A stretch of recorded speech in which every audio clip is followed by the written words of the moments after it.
Welcome back, everybody. Matt and the Bat here. Hope you're doing well. As you can see from my shirt today, and then the actual profile, we are talking about Iron Man 3.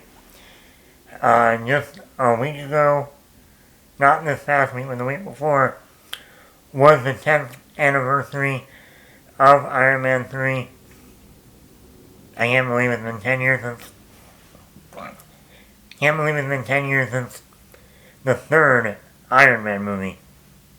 I remember when this movie came out, it was a little bit divisive because of the twist with the Mandarin, played by Ben Kingsley, Trevor Slattery.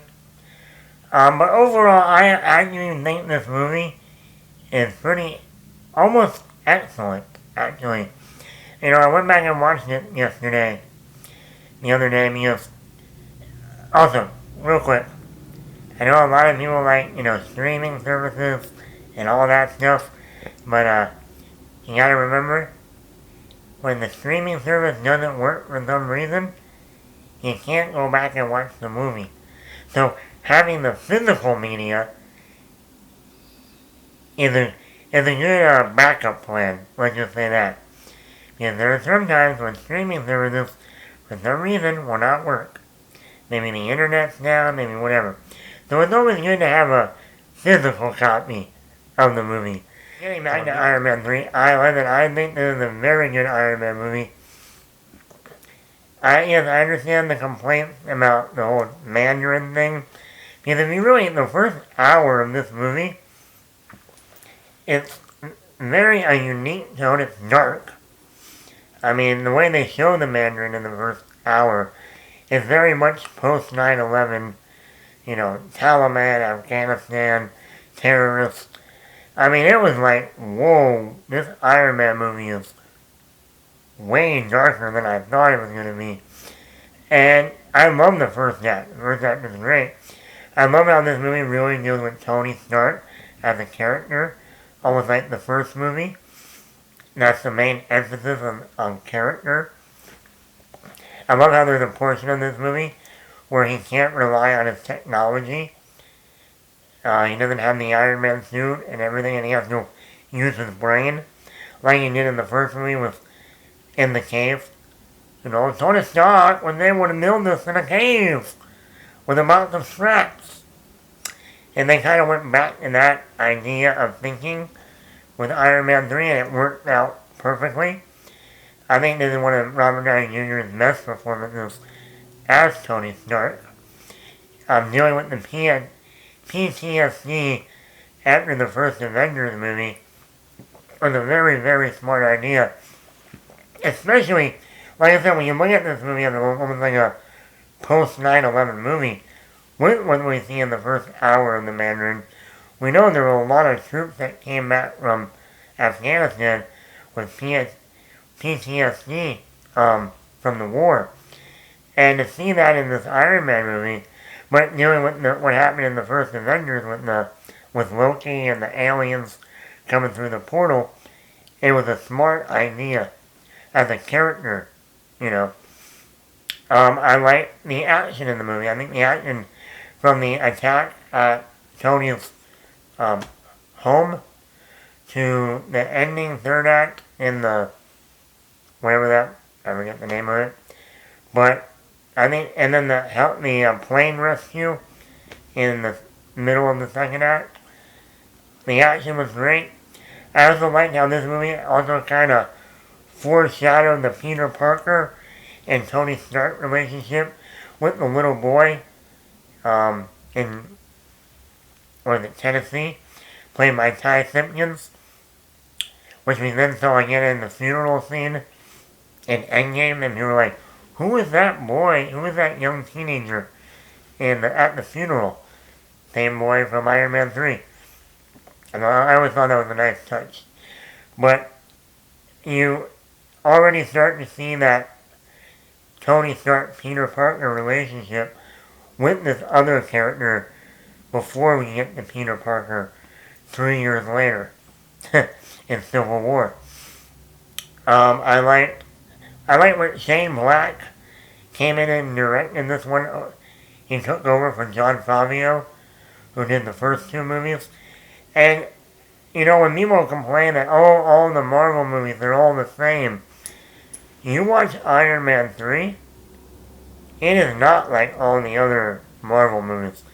Between the tone, other than that first act, it's one of the darkest films in the MCU, I would say, in the first act. And then getting Shane Black, who's known for writing and directing, the Lethal Weapon movies, The Last Boy Scout, what else did he? The Nice Guys, even though that came after Iron Man 3. But he's good with bringing, partnering up two people. A lot, like in the Lethal Weapon movies, it's a white guy and a black guy, Mel Gibson, Danny Glover. And here he did that again with Tony and Rhodey in a lot of the movies, especially in the third act. And you really get that. And then the dialogue is short dialogue that Shane Black delivers. And then the one thing that really makes this movie unique out of all the other Marvel movies is the Christmas setting. Shane Black is known to set up almost all his movies during the Christmas time, and this was no different. You hear Christmas music throughout the movie of, Christmas trees, Christmas stuff going on, and even in the dialogue, like near the end, Pepper, I'm going to give you your Christmas present, and he blows up all the Iron Man suits. Watching the movie, and then in the snow, and in a new look and feel to the movie, it makes this movie its own. And I love how this movie, too, which they learned in Iron Man 2, to make it self-contained. It's not setting up anything in the future. It's not like they bring in like little Peter Parker and they, look, you're going to see him in 3 more movies. In 3 years, you're going to see Peter Parker. No, this is a self-contained movie.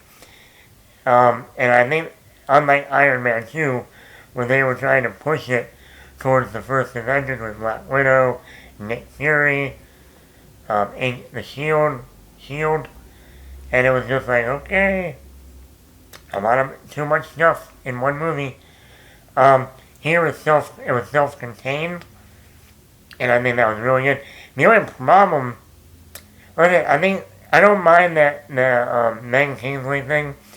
I think that was kind of nice. I wish they had Ben Kingsley still be that evil Mandarin throughout the whole movie.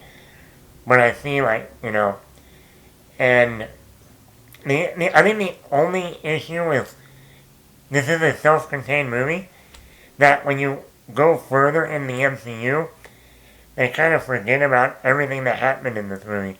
Like what happened to Pepper and the extremist stuff in her. They said Tony's gonna help fix that, but we never hear about it again or anything like that. Tony got the shrapnel and everything out of his chest. And he was gonna, he's like, I'm not gonna be Iron Man anymore. Well, the very next movie, he's Iron Man again. And he still has the thing in his chest. So, it was always a little bit is this a one-off? Is this I know it's its own self-contained movie, but, yeah, I always thought that was interesting. And then we don't hear about the Mandarin again until Shang-Chi, which didn't come out until 2021. But yeah, I think this is a very good Iron Man movie. Gwyneth Paltrow's great. Rebecca Hall, I wish they used more of Rebecca Hall. Guy Pearce as the villain. Aldrin Killian was great. I love the opening flashback in 1999. How it literally, what Tony Stark does in that scene, in that sequence, is it really shows his asshole side. Like we see the guy who we see in Iron Man 1, what is it, Vincent? How he just, pushes him away. Obviously with Rebecca Hall, he has a one-night stand with. He doesn't talk to her again. Aldrin Killian, he leaves them on the top of the building and never goes to see them. I love how it showed Tony Stark being a true asshole and being an asshole, what that eventually, later down the road, was going to really bite him in the ass. So I thought that whole setup at the beginning was great. Yes, the main problem with this movie is the Aldrich Killian character played by Guy Pearce is basically the villain in The Incredibles syndrome. You know, Mr. Incredible kind of pushes him away, doesn't bother with him. The little kid grows up, gets all mad, becomes a villain, and etc. Very much like Iron Man 3. So, that's why the only problem is, you know, if you see The Incredibles, you know how the villain is going to turn out. But other than that, I think this is a great Iron Man movie. I would probably put this in my top 10 of MCU movies. But let me know in the comments below. Have you watched Iron Man 3 lately? Did you watch it during the 10th anniversary? Where would you put Iron Man 3 in your ranking of the MCU? Let me know in the comments below. Matt the Matt here.